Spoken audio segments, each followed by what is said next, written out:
Kita juga udah kedatangan Umi Aina, ini pengelola bimbel bimbingan belajar plus tahfiz Al-Quran. Tepuk tangan dulu buat Umi Aina. Ya. Assalamualaikum. Assalamualaikum warahmatullahi. Iya. Ya, silakan Umi.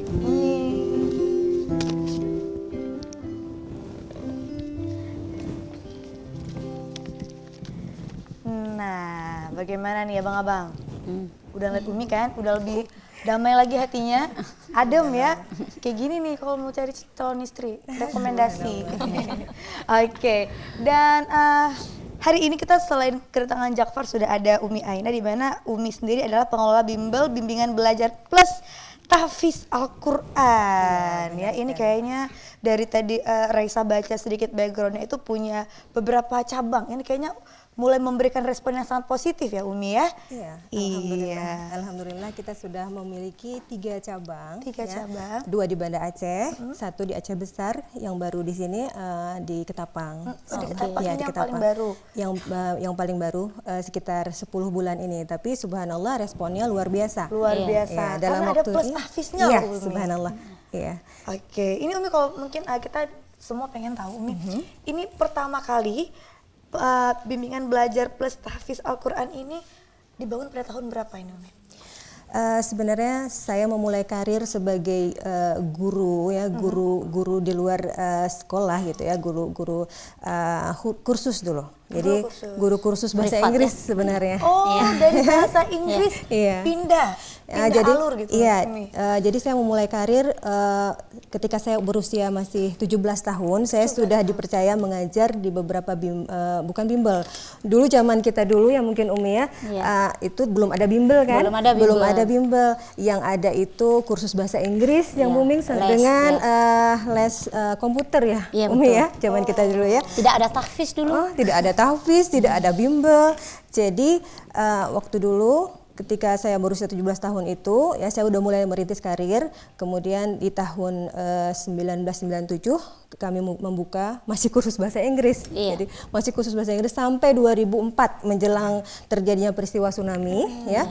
Jadi pada saat itu semua aset kami luluh lantak, habis ya, termasuk tentor juga di sana karena kami selalu mencari tentor-tentor di sekitar bimbel ya terdekat atau kursus terdekat itu di daerah Merduati, Mbak Resa. Iya, di daerah Merduati. Jadi di sana semuanya hancur ya aset, tapi yang jadi pelajaran bagi kami itu ada tertinggal ya, tertinggal papan tulis, kemudian beberapa kursi ya, jadi mungkin sebuah pertanda bahwa kehancuran itu mungkin bisa dimulai nanti suatu saat ya. Oke. Subhanallah. Sekarang saya mau nanya nih sama Umi Aina, apa motivasi Umi membuat 9 bimbel tadi plus hafid tergerak oleh apa?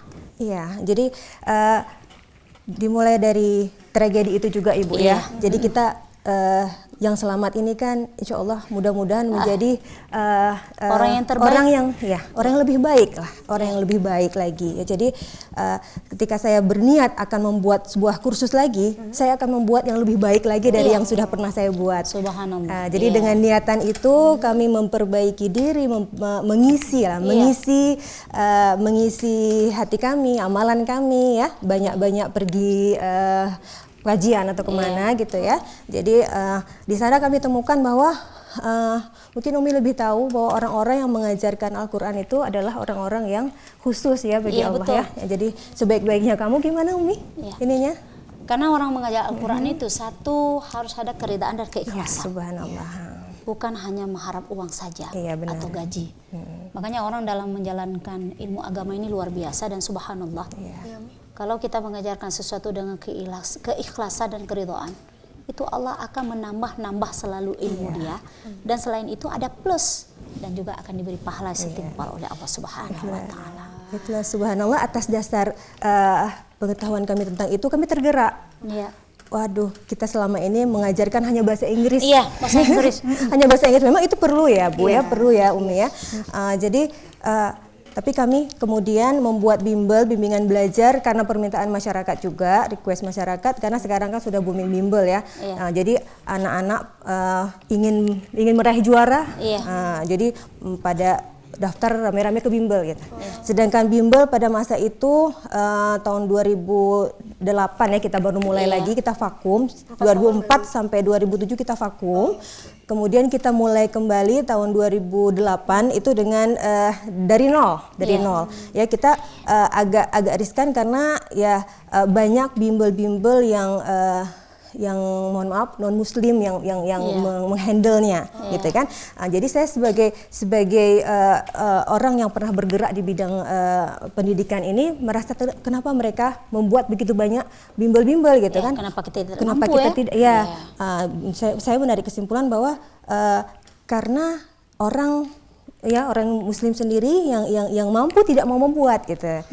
Jadi kami membuat bimbel dengan niatan untuk bisa memperbaiki diri dan generasi penerus ya, generasi emas. Berarti jadi makanya ditambah loh dengan tulis Al-Quran itu. Sama dengan Umi Aina dengan mamanya Jafar tadi, yang bahwa kalau tidak ada motivasi dari kita sendiri, orang Islam untuk menarik pembacaan Al-Quran, lebih mengenalkan isi kandungannya, bukan berarti tidak boleh belajar bahasa Inggris.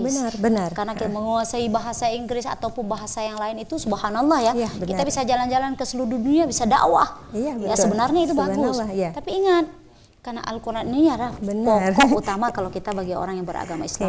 Jadi motivasi Umi untuk membuat suatu bimbel yang plus ada tahfidz itu subhanallah, saya sangat mensupport. Mudah-mudahan ada ketertarikan lagi dari para orang tua.